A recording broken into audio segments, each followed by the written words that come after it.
안녕하세요. 문화적 심리학 통일연구소장 심리학자 심진섭입니다. 2023년이 시작된 지 벌써 이제 2주차가 됐습니다. 지난 연말서부터 최근까지 북한의 김정은이 얼마나 우리한테 공포 심리전으로 집요하게 공격을 했습니까? 그래서 오늘 주제는 이제는 당할 수만 없잖아요. 그래서 지금이 우리가 북한으로 할 수 있는 최적의 심리전의 시기가 되었다라는 주제로 여러분들과 함께 하기로 하겠습니다. 그러니까 최근에 동해에 어때요? 김정은이가 그 초대형 방사포 이벤트를 하면서 어떻게 됐습니까? 미국보다 남조선, 대한민국이 더 우리의 적이다. 공세 수위를 높여야 된다. 하는 얘기를 했어요. 그러면서 그 연말 그 전원회의 총회가 끝난 뒤에 중앙위 본부청사, 거기는 과거에는 일반인들이 못 들어간 정도였었는데 거기에다가 방사포 30문을 집결해놓고 그런 이제 군에다가 이제 증정식하는 것도 했죠. 이런 것 자체가 다 대남 심리전이에요. 심리전. 대내 심리전도 있겠죠. 국민들을 강압적으로 통제하는 김정은에 의한 모든 심리전은 또 대내 심리전, 북한 주민들한테 심리전도 공포 심리전입니다. 북한이 할 수 있는 심리전은 공포 심리전이 가장 커요. 그리고 또 어땠습니까? 여기에서 이제 뭐라고 그랬어요?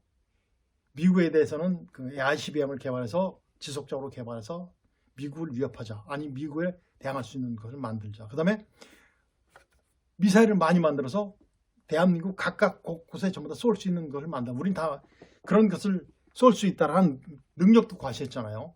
그러면서 어떻게 했어요? 많은 양의 기하급수적으로 그 미사일을 늘리자라는 얘기를 했어요. 이런 것들이 이제 그 김정은이가 주장했던 모든 내용들이고 공포 심리전이에요. 그런데 또 하나 실수한 것이 있죠. 김정은의 그 리더십이 이렇게 이제 바닥이 드러난 상황도 하나 나타났어요. 뭐냐면 그 이용호라는 그 북한의 그 누구죠? 외무상이에요. 외무상을 어떻게 됐습니까? 숙청을 했죠. 뭐 죽였다는 설, 숙청했다는 설 이런 거 여러 설이 있지만 물러났어요. 그 다음에 군부도 숙청됐어요. 군부도 물갈이 됐어요. 물갈이 됐습니다. 그리고 또 어떻게 됐어요? 외교에 관계되는 지식층 리더들이 또 한 4명 내지 5명이 또 어떻게 함께 수감됐어요. 이런 것들이 정말 잘못된 거예요. 자기 능력으로 통제를 못하니까 죽이는 거죠. 밀어붙이는. 옛날에 마치 장성택 자기 고모부를 화염방사기로 찢어 죽이듯이 이런 것이 바로 이제 김정은의 리더십이 바닥난 거죠. 굉장히 바닥났어요. 이런 것들을 쭉 분석해 봤을 때 김정은의 그 ICBM 체계 개발과 선제 핵 공격 능력을 하자. 그래서 우리한테 초강경 메시지를 초점에 맞췄죠. 그래서 이제 바로 공포 심리전인데 공포 심리전 내용이 바로 목적이 바로 뭐냐면 남남 갈등 조장이에요. 이렇게 나오니까 어떻게 됐습니까? 여당과 대통령을 반대 야당 측에서 이게 막 갈등이 이루어지잖아요. 그러니까 보고 있는 국민들이 어때요? 불안하잖아요. 김정은은 성공해가고 있죠. 그럴까요? 아닙니다. 그 다음에 이제 반일에 얼마 있으면 이제 상반기죠. 3, 4월 정도 되면 이제 한미 연합 군사훈련이 이루어지죠. 그때 아마 남북 그 초강대 그것이 이제 더 강화되리라고 생각이 됩니다. 이것이 이제 북한의 그 모든 동향을 한번 쭉 분석해 봤고, 우리 대통령이 어떻게 됐습니까? 우리 대통령도 굉장히 강력했죠. 북한 무인기가 영공 침해하고 계속해서 그 미사일 쏘고 막 그러니까 이제 그때 다시 이제 우리 대통령이 뭐라고 했죠? 압도적인 대응, 그 다음에 응징보복, 전시 방불 표현, 그 다음에 9.19 군사합의, 전 정권에서 만들어 놓은 말도 안 되는 그 군사합의예요. 어떻게 공산주의자들과 합의를 합니까? 공산주의자들은 약속을 지킨 적이 한 번도 없어요. 그리고 말을 수시로 바꿔요. 마치 우리나라의 사회주의자도 정치인들 하는 것처럼 계속 바꿔요, 말을. 언제 했냐는. 그러니까 합의는 합의, 협력상 이런 것들이 이루어질 수가 없어요. 그렇게 해놓고 나서 과거에 우리가 개성이 만들어준 그 남북 연락사무소 폭파시키지 않습니까? 물론 유리차 맞겠지만 이런 것들이 이렇게 방북해 하는 거예요. 그래서 이제 이런 것들 사실 군사 합의상의 사실상 무력화, 북에 대한 굉장히 강력한 경고를 했죠. 그럼 이제 우리 국민들한테도 어떻게 됐습니까? 국민한테 약간 메시지 전달했죠. 안희안 안보관은 경계 대응 실패를 하면 안 된다. 그리고 이제 안희안 안보관은 경제뿐이 아니라 모든 것을 다 와해시킬 수 있는 그런 거다라고 이제 해줬고, 다시 한번 강화할 수 있는 기회도 말을 했었습니다. 그래서 이제 이런 것들을 봤을 때 연말서부터 이제 지금 현재까지의 그 남북한의 그 동향들이죠. 그 상황들입니다. 그 심의전의 상황들이에요. 그다음에 이제 그래서 제가 왜 심의전의 최적기라고 말씀드렸냐면, 제가 다시 한번 말씀드리겠습니다. 자, 1987년도서부터 지속적으로 심의전 장비가 보강됩니다. 그 전까지는 북한한테 심의전 밀렸어요. 깨면 안 됐어요. 왜? 장비가 안 되니까. 그리고 조건이 전단 띄울 때도 북한은 북풍, 우리 남풍이 별로 안 불어요. 남풍 계열이. 그 다음에 북풍 계열은 거의 뭐 200일 이상 불지 않습니까? 그때 우리 깨면 안 됐었는데 1987년도서부터 이제 장비가 보강되기 시작하죠. 반대로 북한은 장비가 도태되기 시작해요. 돈도 부족하고. 그러면서 우리가 이제 가장 눈에 띄게 발전된 것이 바로 확성기가 나옵니다. AS-87, 87년도에 만들었다고 해서 S-87이에요. 그러면서 더 그 확성기의 그 성능을 높여서 북한 깊숙이 20km까지 들어갈 수 있는 AS-96까지 만들죠. 우리는 100개 지점, 북한은 108개 지점인데 게임이 안 됐어요. 그러면서부터 우리가 이제 드디어 우위에 잡기 시작하죠. 그래서 아마 1995년도서부터 97년도까지는 대북 심의전은 정말 발전됩니다. 논조 자체도 다 바뀌어요. 다 바뀌어요. 아주 팩트만 북한으로 합니다. 사실과 진실에 기초한 내용들만 보내줘요. 그리고 북한 주민들을 계몽하는 그런 심의전으로 바뀝니다. 심의전이 아니죠. 계몽이죠. 바뀌어요. 그러니까 어떻게 됩니까? 북한이 무섭죠. 굉장히 무섭습니다. 그러면서 더 어떻게 돼요? 남북 정상회담에서도 김정은이가 했던 말이 뭐죠? 전단 좀 그만 좀 띄웠으면 좋겠다라는 얘기가 나와요. 그 다음에 김정일 때는 뭐죠? 확성기가 무섭죠. 확성기 좀 없었으면 좋겠다. 하니까 어떻게 돼요? 2004년 6월 4일 날 김정은이가 요청한 대로 우리의 모든 심연 장비 약 5조 정도 됩니다. 그걸 전부 다 인천지탈에 다 녹여버리잖아요. 그런 사건들이 일어납니다. 그 다음에 이제 어떻게 됩니까? 2017년도부터 22년도까지 뭐가 나와? 2022년도까지. 그 심전을 할 수 있는 모든 제도를 전부 다 법제에서 없애버려요. 정말 매국적 정권들이 완전히 우리 민족 자체를 완전히 와해시키려고 했어요. 그래서 다행히 자유민주주의 정권이 회복되면서 어떻게 됐어요? 미미하지만은 어떻습니까? 대북 심전 활동 자체가 어떻게 됩니까? 중요성을 인식하게 돼요. 그리고 부각되고 있습니다. 심지어는 참 굉장히 중요한 겁니다. 중요한 기능이에요. 굉장히 중요한 기능인데 자꾸 왜곡하죠. 아니에요. 심지어 정말 중요한 기능입니다. 저희가 수없이 말씀드렸었어요.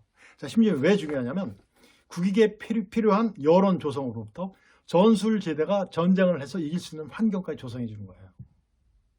그리고 여론 주도자로서 대중, 우리나라 국민들이죠. 국민, 여론을 응축시키고 그 다음에 적의 감성과 의식까지 이렇게 장기적으로 우리한테 동조할 수 있는 여건을 만들어주는 것이 바로 심의전입니다. 그래서 전쟁할 때 싸우지 않고 이기는 환경을 조성해 주는 것이 바로 뭐다? 심의전이에요. 그런데 작전하는 사람들은 되게 뭐라고 그래요? 심의전은 작전의 일부라고 말도 안 되는 뇌가 없는 말들을 해요. 그래서 그런 사람들까지 심의전 마인드가 개발이 될 분야가 바로 심의전입니다. 그리고 어떻습니까? 첨단 무인기 필요합니다. 거기에 심의전 요소들이 굉장히 필요해요. 각각 곳곳에 다니면서 전단 작전 같은 것은 풍향을 이용하기 때문에 많은 곳에 이렇게 확산을 못 시켜요. 찾아가 떨어뜨려주면 끝이잖아요. 이런 것들을 활용하는. 그 다음에 이제 그 인터넷과 휴대전화 같은 것이 굉장히 발달했지 않습니까? 이런 것들. 환경에 부합될 수 있는 전술과 전략이 개발되고 보완되어야 될 분야가 바로 심의전이에요. 심의전은 정말 전장 환경을 조성해주는 상담 이론이에요. 상담 이론. 그런데 이걸 모른다고요. 그래서 지금 남북한 동향을 놓고 봤을 때도 그렇고 지금 시점이 왜 이렇게 심의전이 중요한 시기고 우리가 해야 되는 최적의 시기냐고 말씀드리겠습니다. 지금부터 우리가 이제 대북 심의전을 해야 돼요. 북한으로. 어떤 심의전? 논조? 논조는 뭐로 해야 돼요? 논조, 중상, 모략 같은 거 이건 심의전이 아니에요. 쌈박질이지. 이런 것들을 하면 안 됩니다. 그래서 뭐로 해야 되냐면 뉴스형으로 보내요. 뉴스형. 뉴스는 바로 뭐죠? 사실과 진실에 기초한 진실을 보내줘야 되는 거예요. 쫙 보내주는 거죠. 주제는 내용은 뭐예요? 김정은의 그 반미족적 행위. 북한 주민들에게 공포심전, 대남 공포심전 해서 남남 갈등 조장하고 이런 모든 내용들 이런 거. 그다음에 김정은이 리더십 완전 혼재 바닥난 상황 있지 않습니까? 북한의 인텔리들 전부 다 죽이는 이런 것들 상황. 그다음에 김정은이 폐륜 행위 같은 거. 김정일도 못 막았대요. 김정은이 여자들 있고 그 고려 호텔 수도 없이 드나드는 것들 최근에 많이 나오잖아요. 이런 것들이 사실입니다. 우리한테 나와요? 아니에요. 김정은이 밥을 해줬던 그 사람 입에서 나옵니다.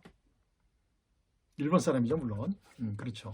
이런 것들이 이제 주제로 되면 돼요.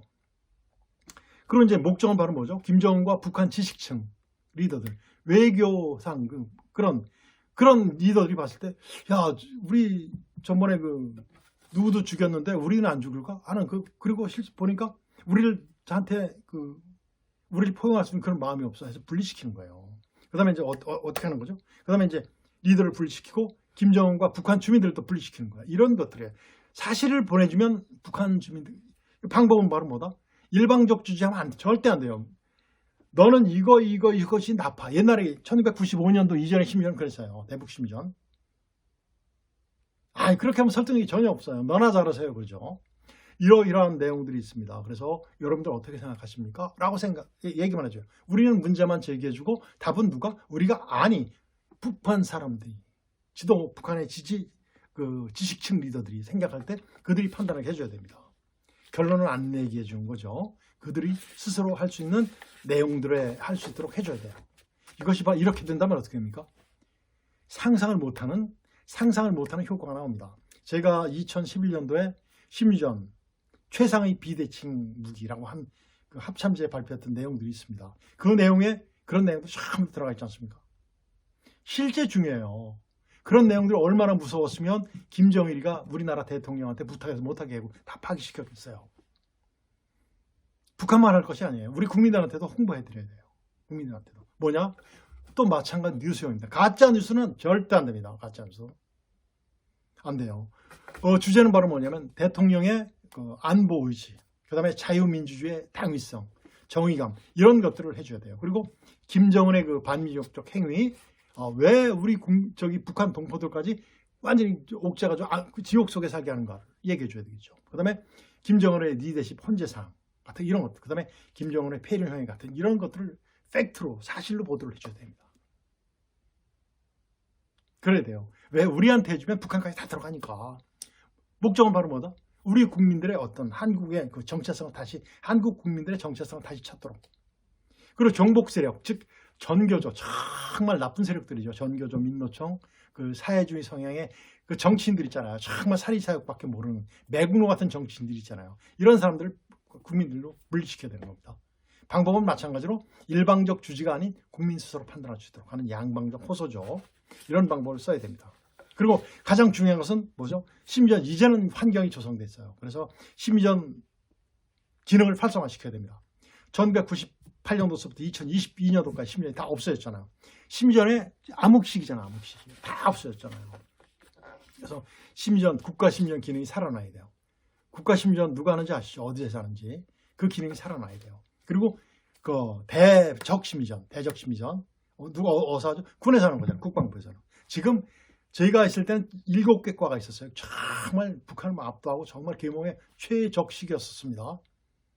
그래서 지금 어때요? 1개 과원들이 5명도 안 돼요. 심의전 하는 사람들 제가 보니까 한두 명밖에 없어요. 능력도 안 돼요. 그 리더들, 과장, 부장들의 사고가 전부 다 작전적 사고예요. 이런 것들이 전부 다 빨리 강화돼야 되겠죠. 그래서 어떠한 이상한 성향의 대통령이 등장을 해도 절대 심의전을 건들지 않는 정말 전문 기구와 전문 인력이 확보가 가장 중요합니다. 이것이 바로 만들어져야 돼요. 그리고 심의전 장비가 보강돼야 돼요.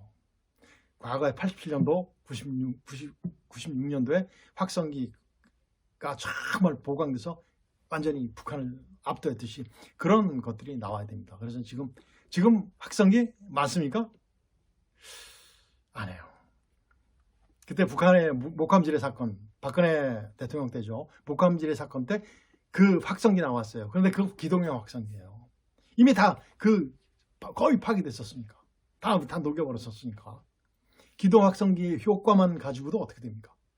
걔들 항복했잖아요. 이 확성기도 고정 확성기가 가장 효과가 있죠. 고정 확성기는 북한 주민들과 군이 가장 밀집된 지역에 많이 배치됩니다. 거기에는 고정 확성기 해놔야 돼요. 그리고 어떻다? 기동 확성기도 많이 만들어내겠죠. 지금은 뭐 도로가 발달돼 있고 그 고지까지 전부 다 올라갈 수 있는 장비가 완전히 갖춰져 있기 때문에 기동 확성기도 만들어지면 좋습니다. 정말 우리 기능이 그대로 이제 확성기 기능이 보장될 수 있는 그런 조건이죠. 그 다음에 뭐가 만들어져야 돼요? 심전 장비 개발이에요. 북한 주민들이 볼 수 있는 라디오, TV가 만들어져야 되겠죠. FM은 얼마 안 들어가잖아요. 그래서 AM도 주파수도 만들어줘야 되고, 그 다음에 심전 전문 TV, 심전이라고 하는 TV, 심전이라기보다는 그 문화적 심적으로 상담해 줄 수 있는 모든 이런 TV, 북한에서 요구하는, 북한 주민들이 요구하는 그런 우리 한국의 드라마라든가 모든 것들을 전부 다 팩트로 보내줄 수 있는, 북한 소식까지 전해줄 수 있는 그런 TV 방송국이 나와야 돼요. 그리고 인터넷, 휴대전화 이런 걸 활용할 수 있는 모든 시설들이 발달이 돼야 됩니다. 또 하나 중요한 것은 사이버 심전이 다시 활성화돼야 돼요. 사이버 심전. 정말 사이버 심전이 그때 정말 잘 만들어지니까 지금 보니까 전부 다 없어요. 뿔뿔이 다 흩어졌어요. 없어요. 사이버 사령부, 심리전에는 말은 없었어요. 그 심리전에 종사했던 사람들 다 없었어요. 누가 없었어요? 누군지 아시죠? 없어요. 다 없었어요. 한 명도 없을 겁니다. 한 명도 없을 겁니다. 이런 것이 다시 활성화되어야 됩니다. 그리고 심리전은 뭐죠? 상담이지 않습니까? 그래서 누구와 함께 해야 돼요? 대상은 물론 우리 북한 동포들입니다. 북한 동포들이고 또 누구죠? 김정은과 그 일당들이에요. 핵심 계층들이에요. 뭐다? 국민과 함께하는 심지어는 승화시켜야 돼요. 그래서 지상파, 공중파, 방송과 협조가 이루어져야 됩니다. 어떤 거예요? 정확한 정보 같은 걸 줘야 되는 거죠. 그 다음에 이제 가짜 뉴스 고발해주고 색출해주는 것. 그 다음에 이렇게 되면 어떻게 돼요? 남북한 문화적 심리적 통일로 승화시킬 수 있는 계기가 됩니다. 그래서 이렇게 된다면 민족 중에 기여하는 계기가 되어서 정말 발전할 수 있는, 정말 우리가 선도할 수 있는 기회가 되리라고 생각이 됩니다. 오늘은 우리가 북한으로 할 수 있는 최적의 심리전 시기다. 그리고 심리전을 발전시켜야 될 시기다라는 주제로 여러분들께 말씀을 드렸습니다. 오늘은 여기서 마치겠습니다. 안녕히 계십시오.